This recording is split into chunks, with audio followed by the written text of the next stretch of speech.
13 जनवरी के बाद से दिल्ली में एक बार फिर अब केसेस बढ़ने लगे हैं।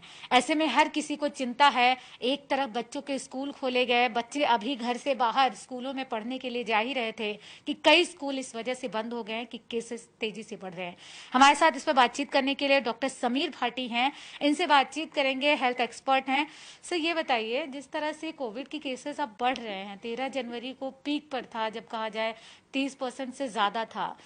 अब क्या हम उस तरफ आगे बढ़ने लगे हैं? पॉजिटिविटी रेट बढ़ने लगी है? आखिर हम संकेत किस तरफ हैं? बिल्कुल बिल्कुल। देखिए, जैसे आपने अभी जनवरी का बताया, अगर जनवरी की बात करें तो भारत के अंदर ओमिक्रॉन के कारण केसेस बढ़ रहे थे और वो एक थर्ड वेव भी हम उसको कह रहे थे। उस टाइम हमने देखा था कि केसेस काफ़ी ज़्यादा, लोग संक्रमित काफ़ी ज़्यादा हुए थे, पर उतना हॉस्पिटलाइजेशन हमने नहीं देखा।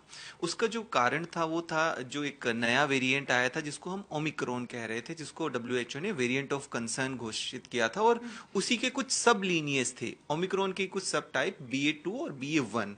अब फिलहाल जैसे हम विदेशों की बात करें, स्पेशली चाइना की, तो चाइना के अंदर और चाइना की जो नेबरिंग कंट्रीज है वहां भी इसी वेरिएंट की वजह से बढ़ रहे हैं, जबकि ये वेरिएंट भारत में ऑलरेडी आ चुका था। तो समझने वाली बात यहाँ पर यह है कि देखिए, भारत में हमारा, या स्पेशली आप दिल्ली की बात करें, तो वैक्सीनेशन प्रक्रिया काफी तेजी से हुई है।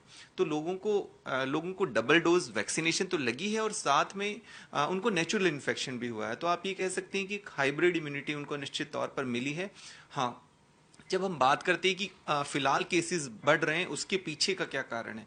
देखिए, इसमें सबसे महत्वपूर्ण ये है कि इन्फेक्शन होना, संक्रमण बढ़ना और बीमारी में फर्क है। फिलहाल अभी हम देख रहे हैं कि संक्रमण निश्चित तौर पे बढ़ा है, केसेस आने शुरू हुए हैं, क्योंकि सब कुछ तो अनलॉक हो गया है। बाहर मूवमेंट ज़्यादा हो गई है, अभी मास्क को भी मैंडेट नहीं रखा, स्कूल कॉलेजेस भी ओपन हो गए। तो ये सब एक कारण है। और दूसरा, ओमिक्रॉन का जो है, हमने पहले भी देखा था कि ओमिक्रॉन के सब वेरिएंट तो अभी सर्कुलेट हो ही रहे हैं। और बार बार हम यही बात करें कि कोविड अभी गया नहीं है, कोविड तो अभी सर्कुलेट हो ही रहा है। तो इस वजह से, ये दोनों तीनों कारणों की वजह से है कि अभी केसेस में फिर से स्पाइक देखा गया है। दिल्ली में इसलिए देखा गया है कि दिल्ली की बात करें या अन्य जो मेट्रोपॉलिटन सिटीज की बात करें, वहां पर क्योंकि विदेशी मूवमेंट ज्यादा होता है और भी कई कारण हैं। अगर आप मेट्रोपॉलिटन की सिटीज की बात करें तो हमेशा केसेस पहले जो बड़े शहर है वहीं पर बढ़ते हैं।